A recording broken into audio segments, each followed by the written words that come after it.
ایران، هسته‌ای، تهدیدهای تروریستی و نقض حقوق بشر پس از تعامل و تحریم‌ها.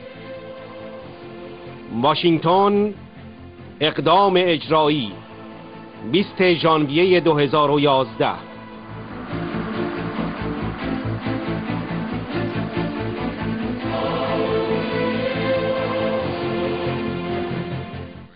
A panel of former top government officials discuss U.S. security issues concerning Iran. We'll hear from former CIA Director James Woolsey, former FBI Director Louis Freeh, and former Homeland Security Secretary Tom Ridge, plus former National Security Advisor to President Obama, General James Jones. They talk about the Iranian group MEK, which advocates the overthrow of the Iranian government. A number of members of Congress have asked the Obama administration to take MEK off the State Department's terrorist list. Hosted by Executive Action, this is 2 hours and 45 minutes. CEO of Executive Action, which is sponsoring this event. I'd like to welcome you all today, especially the distinguished speakers, to the second conference that Executive Action has organized in as many months. As you know, the Iranian regime continues to pose the greatest strategic threat to peace and security in the region and the world by virtue of its relentless pursuit of nuclear weapons and its export of terrorism around the world. Therefore, we need to explore U.S. policies toward Iran. The nuclear clock is ticking much faster than the pace of sanctions, so the United States must do more. It must do it faster, and it must do it better. And with that thought, I want to turn the microphone over to Senator Robert Tورسلي, who accepted our invitation to moderate this very important and nonpartisan event today. And he will moderate this event this morning. Bob?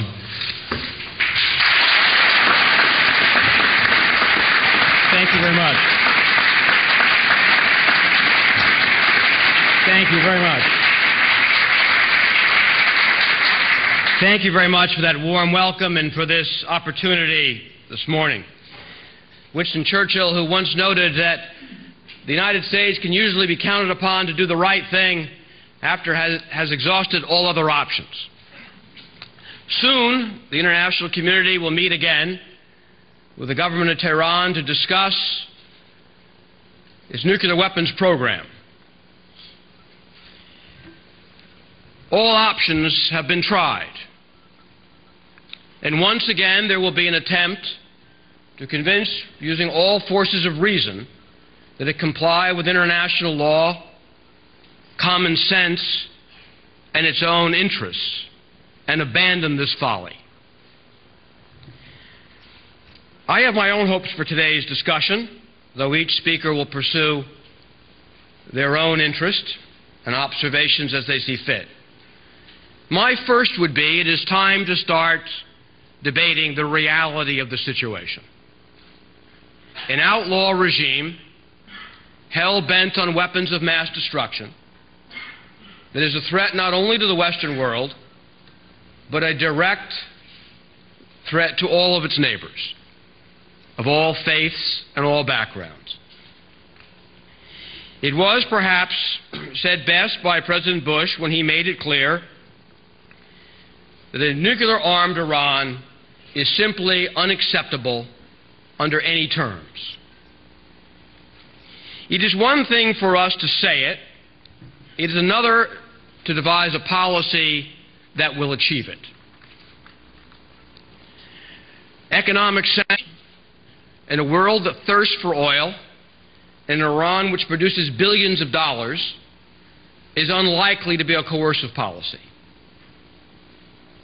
Reason and logic and the force of international law used against a regime which has murdered thousands of its own people, enslaved millions in a dictatorship, and violated all forms of international behavior, is simply not a realistic policy.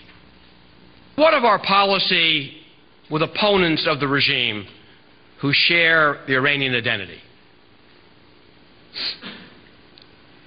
Does it make sense? Does it have benefit that we continue to ostracize, label opponents of the regime as terrorists when the facts say otherwise? Do we gain anything for political purposes of making these identities when we know it has no policy benefit and undermines the legitimacy of the opposition? Indeed, let me pose this question. Is it even possible to oppose a terrorist state and be a terrorist yourself? Is it possible to be identified as a terrorist if you are unarmed and for most of the last decade under the protection of the United States Army? It is time to deal with reality. We are not going to convince the Iranians to change policy, and undermining the credibility of their opponents is only doing service to the very people that we choose to oppose. With that, let us begin our discussion.